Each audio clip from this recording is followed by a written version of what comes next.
The FTC regulators have got to get in with these companies and understand what is the technology. What are they passing rules about? Good news and bad news, creators. The good news is I have an update for you on COPPA, and there are some things that are going to help you protect your channel. And a lot of you that are really worried about this, like me and Ian Corzine here, your favorite social media lawyer, we have some news that is going to relieve a ton of anxiety for you.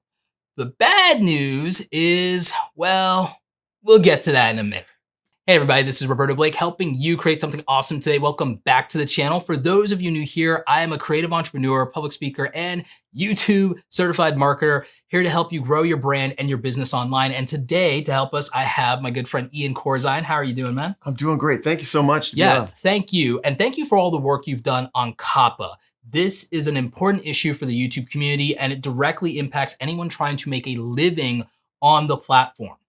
So, Ian, could you just brief everybody who may be catching up on this on what COPPA is and what that acronym stands for? Oh yeah, exactly. It's the Children's Online Privacy Protection Act, and it's an FTC ruling that really applies to all websites and also all social media platforms. The FTC, which was the Federal Trade Commission, they adopted this law because they wanted to protect children.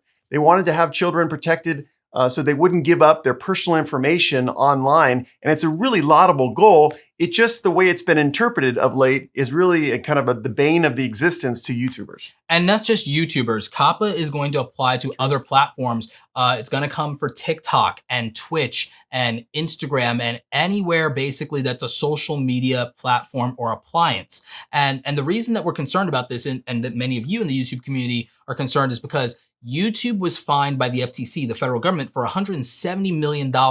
And that was the settlement. I'm sure the government wanted more than that. They did. And the government also had originally stricter guidelines and provisions that would have affected the entire YouTube platform and not just children's content and programming on YouTube. This settlement was in many ways YouTube trying to work toward a middle ground on behalf of creators.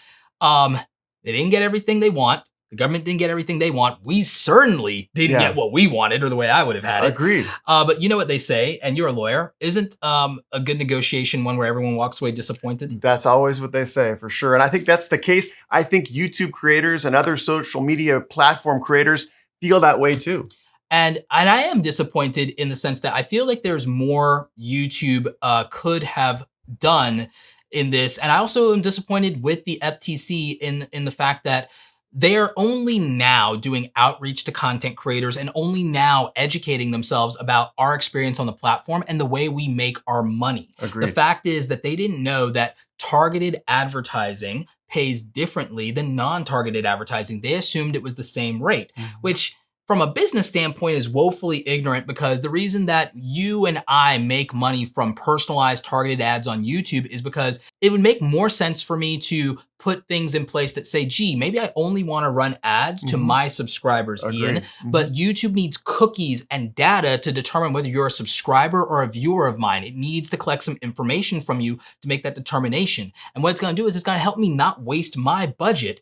And with the ruling that came down from the FTC and COPPA, and the reason I bring this up is in addition to creators getting fines, which we'll talk about, in addition to creators losing some features, which I'll get to, there are creators who are doing content that either appeals to kids or is targeted at kids who could lose up to maybe 70 to 90% of their YouTube AdSense revenue, the thing that too many content creators rely on and live off of. And I gotta say that the problem that I have really was the lack of communication. You know, I did 2 videos about this, and some people thought it was heavy-handed, but I really was disappointed in YouTube because I've been a creator for not that long, about a year and a half, but I expect in a partnership, because they call it a YouTube partnership, that there's better communication. And in this situation, the law existed before the FTC settlement in September of 2019, that there was a mixed audience exception, so that there is a contemplation by this government agency that did make a mistake with respect to creators' ad revenue,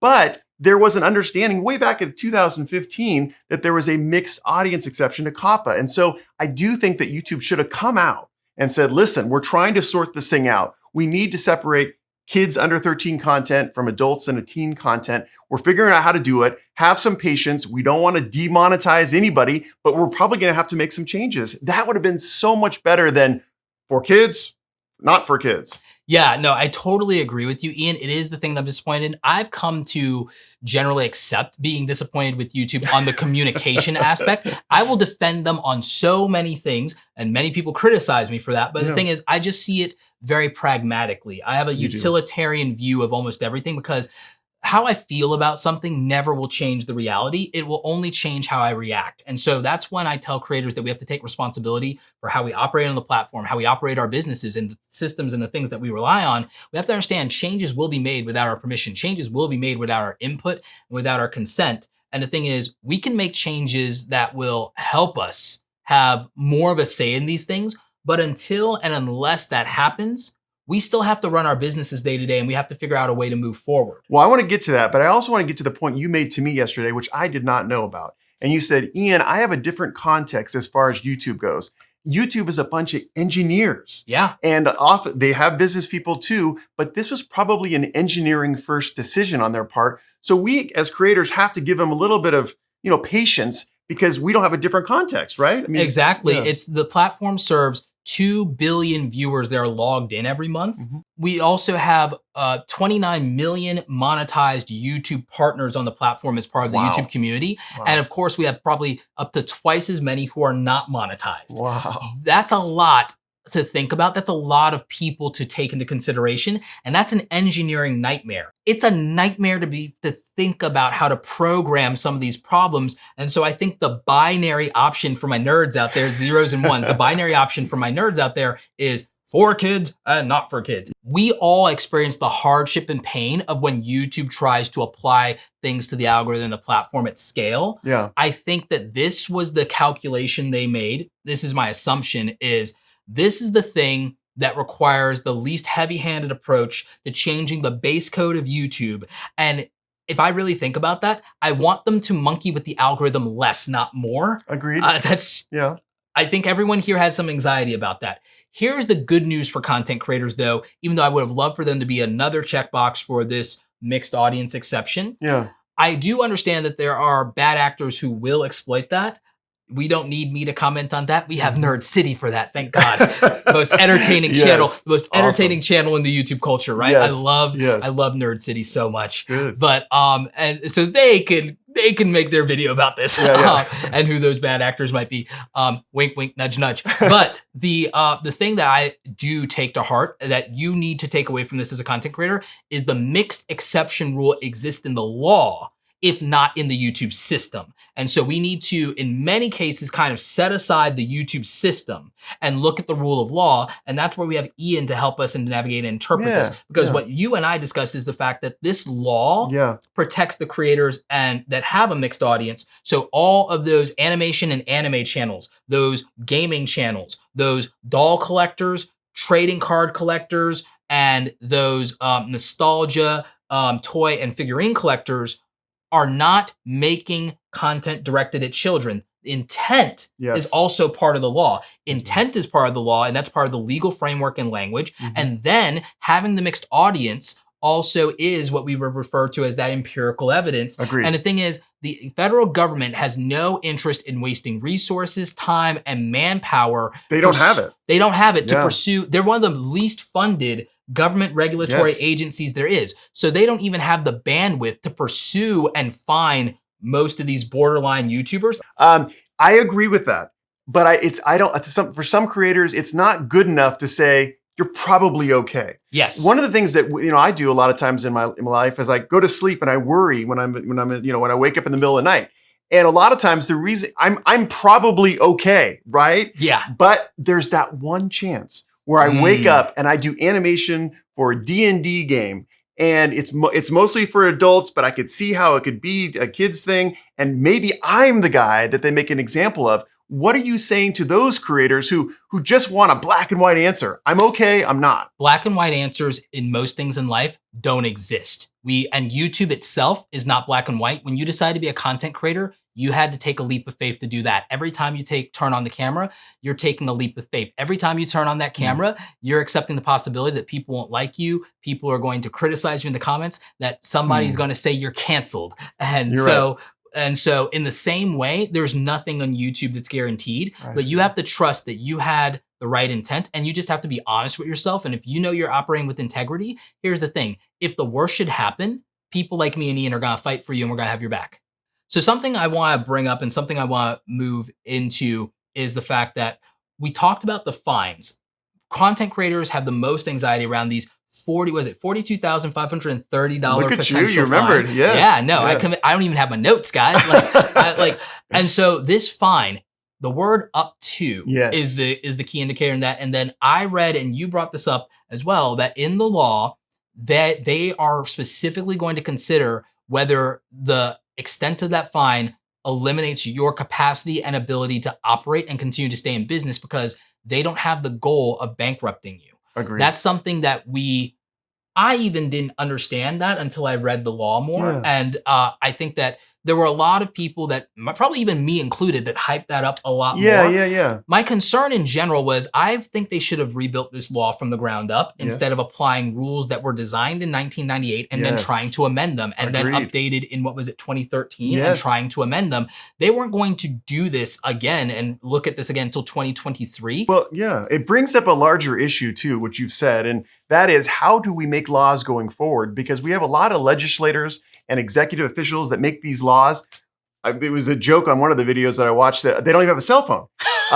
And so one of the things that we're going to have to get together as co-creators on YouTube and other social media platforms is, how in the world do we have laws that catch up to our current status? Because right now, like you said, the 2013 amendment, while our most recent amendment to this particular law is woefully inadequate. It's talking about websites. It's talking about facsimiles. It's talking about things that just don't exist. Snail mail. The snail thing, mail. Like no parent's gonna nobody's call 1-800. Like what's the phrase? We ain't got time for that. Yeah, we ain't got time for that. We ain't got time for that, right? So here's the thing. Here's the reality of it. And this is how this affects your business as a YouTuber. Is we have to understand that ignorance of the law is never an excuse in the eyes of the law. We have to play by the rules if we want to play the game. And my thing is, I just want everyone to be able to play the game. Agreed. That being said, I want the rules in the game to be fair to as many people as possible and allow everyone to play and allow people to not be scared of playing the game. Other social media platforms don't have AdSense. Exactly. And so those people know that they get this free platform to be able to talk to you, the audience, and be able to hustle and make, ends meet out of that. Exactly. And I like that. Now, I don't think that COPPA in itself is a good thing in the sense that, remember what I said? Yeah. Like, this will wake people up. Yeah. That's the good news. Yeah. Because now they realize how vulnerable their business model is, which is scary and bad. But people who are serious are going to triple. And if you're watching this channel, that means you're probably serious. Yeah. Like, they're going to triple down and they're going to say, this is not a stable living the way that I'm doing it, but I love it. I'm going to make it financially viable. I look to the example of David Dobrik. Yes. David Dobrik went point. from making $275,000 a month, and then the adpocalypse happened, and he went down to $2,000 a month overnight. He went from doing 60 million views, getting $275,000 a month. Crazy money. $250,000 plus money. And then he goes to 300 million views a month, is down to less money than I make in AdSense, $2,000 a month, right? Flexing a little there. And so but imagine something disrupts and changes your business that badly that you have no control, no say in whatsoever. David found himself in that situation and he didn't fold up and go. I admit that he is in the privileged position at that point of being at about 10 million subscribers, having all these connections to brands and being a name, being a household name at that point. 100% get it. That being said, he took control. And even if you don't have all the resources of a David Dobrik, it's not to say that you don't have some resources at your disposal to make a difference in your business. That's right. And you've said to me, oftentimes you said, you know what, you can have a viable business even with fewer subscribers. I have interviewed YouTubers this year that make $100,000 a year with less than 10,000 subscribers. The issues that I have are that I feel the law should have been built from the ground up, because the first law was made before the cell phone existed, the modern cell phone existed, before the second version of it. The app marketplace barely existed in 2013. Agreed. The iPhone was made in 2010. The app marketplace was a fledgling. It's not even close to what it looks like today in 2013. Updating these things every 10 years isn't good enough, considering the gaps and changes in technology that happen year to year to year. And while I don't want the government changing these regulations every year, I'm saying they need to make a more flexible framework for trying to, if you're going to regulate technology, you have to understand technology. You got to get into it. The FTC regulators have got to get in with these companies and understand what is the technology. What are they passing rules about? And they need to respect that we have a 21st century economy and that a lot of the rules and regs that they made focus largely on a static 20th century economy. Agreed. Nothing changed and disrupted that quickly and to that extent in the 20th century. It was super slow, but you guys have been around. You've looked at the last 10 years. You know how different it was to be on the internet just 3 years ago and what your limitations were. Live streaming, mobile live streaming only came to life in the last 5 years, and we really don't have a way to deal with the fact that every single human being pretty much on the planet at this point has the power of a global broadcast company and the potential reach if they go viral. You're so right. We have no way to help people take responsibility for that kind of power. We have no way to deal with it. And we don't have a framework in the 21st century for dealing with the escalation of protecting free speech in a world where you're not having free speech on a soapbox in your town or at your local bar. You now have the same power as any media mogul, any broadcast giant, any publishing company, any printing press. Global millions reach. Of people. We have not scaled our legal frameworks and even our understanding of the constitutional protections that we all care about. And the other part too is there's other countries. We talk about the Constitution. That's because we're so American centric, right? A majority of the world doesn't even have the same protections. Exactly so. Like, you know, it's like that is something that you deal with so much with regard to fair use. Yes. And with, you know, copyright infringement, trademark, copyright strikes, all those things, you definitely need to be watching Ian's channel. The problems I have with COPPA are the issues around expression, communication, and speech, because if you are doing kids-directed content, you have to completely change your YouTube business model. You have to completely change your content strategy because your community will have no way to reach you, because the problem with the Children's Online Protection and Privacy Act is cookies are a fundamental part of these communication apps because they're the only means that we have for communication. A lot of people blamed YouTube and defended the FTC, saying the FTC didn't tell YouTube to take away from children's direct comment the following features. You do children's direct content, you lose your comment section on your videos, you lose the ability to YouTube stories, use the YouTube community tab, and you lose the ability to have videos added to playlist and the ability for it to be downloaded even if someone has the YouTube premium service. Info cards and end screens. And info cards and end screens. The reason you lose those features, and someone would say, well, the FTC didn't tell them to do that. They did tell them to do that. Not explicitly, but by telling them that the issue is the tracking data in the cookies, it eliminates those features, because why would that happen? Those cookies, if you're not familiar with the technology, comments need to identify the user because we have to be held responsible for our speech, because you can't yell fire in a crowded building in a movie theater. Like, you can't do it. You can't violate somebody else's rights, and you cannot threaten them without legal repercussions. My good friend John Prosser was recently swatted.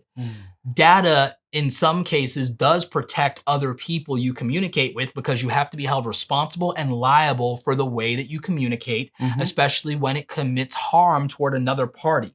And so my issue is that YouTube and the FTC didn't take this into consideration and say data protects users because it allows them to have a voice, yes, but also to speak up and to say something. We weren't given more reporting tools to report predatory people or people acting unsavory or unkind, and not just toward children, but making threats toward other content creators in general or other users. And so I don't like that viewers lost their voice and lost their speech. And won't be able to interact with their favorite content creator. And notice. The notifications as well. I don't agree with those systems. The reason that those systems were targeted, though, is because all of those systems are about user preference. They're about our choice as a user to opt in and say, give me things that are tailor-made to me and that enhance my experience as a user. The reason that cookies exist now is not just for tracking data and targeting you with advertising. Even that advertising experience is about, well, what ads are something that you like and appreciate and that you're likely to buy based on how you behave. But also, what videos will you watch next? The end screens are, what videos will you watch next because of the way that you behave? We don't want to waste your time. We want to respect you as the viewer. And give you more what you want. You chose notifications because you said, I prefer this content over other content. Give it to me more. Your choices as a viewer, not just as a creator, but you as a viewer, your choices are at stake. That bothers me because that would be a challenge for the constitutionality of this. I'm not a lawyer, but you know better than I, and we've talked about it. Yes, we have. Yeah. But I just want to articulate that because these are my concerns, and I know they're concerns for you, the community. Here is the good news.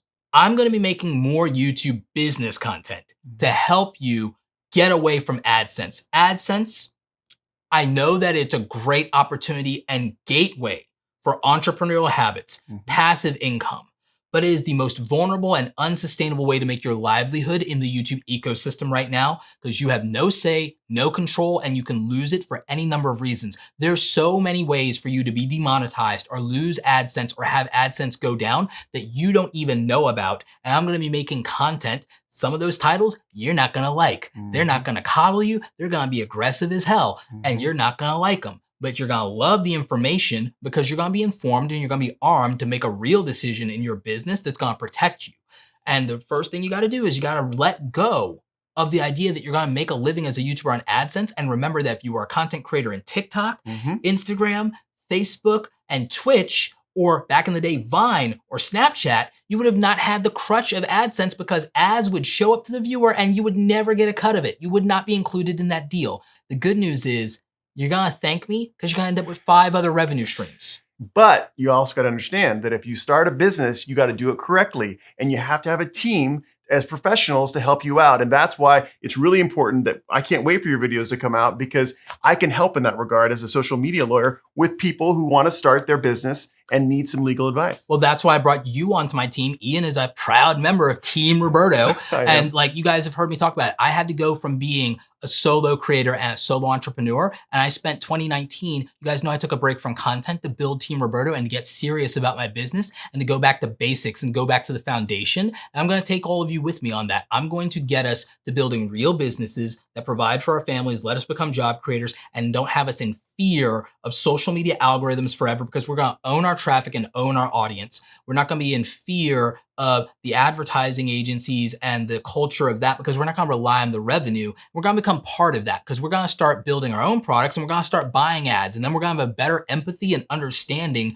for that business model. And we're going to diversify and we're going to keep using these platforms. We're not going to quit them when things get hard. We're going to learn how to pivot and take advantage of all this free traffic and then take a piece of that for ourselves so that our 1,000 true fans can support us with their wallet and keep the content that they want alive. So what I'm seeing from you is you're thinking COPPA is actually an opportunity. I see an opportunity in everything. Chaos is a ladder. You know, that's a Game of Thrones reference for my nerds out there. Like my Game of Thrones nerds. It's like, and yeah, season 8 was season 8. But, you know, like real talk, hit me up on Twitter about that.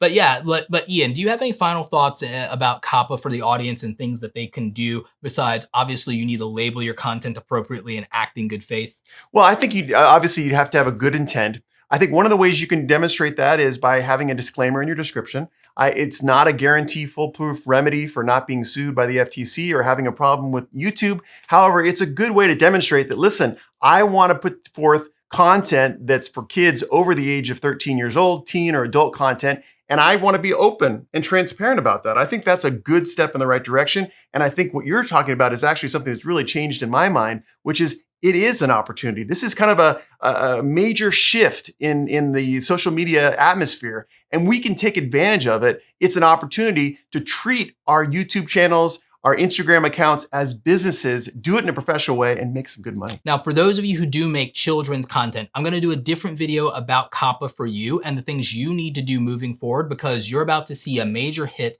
to the way that you have community in January of 2020. You're gonna probably lose access to your community as far as communication tools, which I'm not in favor of. And I'm gonna fight for you on that, by the way. And you're also going to see a significant hit to your business. I'm going to tell you what you need to do about it and how you prepare moving forward.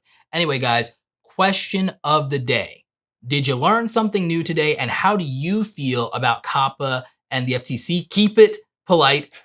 Let us know in the comment section and make sure you sign the petition and make those thoughts known to the FTC about COPPA. That link will be in the description down below, as well as a link to videos from my good friend Ian Corzine. Thank you for coming here on the channel. Roberto. You guys know what to do. Like this video if you like it. Don't forget to subscribe to both of our channels. Catch our next video about COPPA. As always, you guys, thanks so much for watching. And don't forget, Go out there and create something awesome today.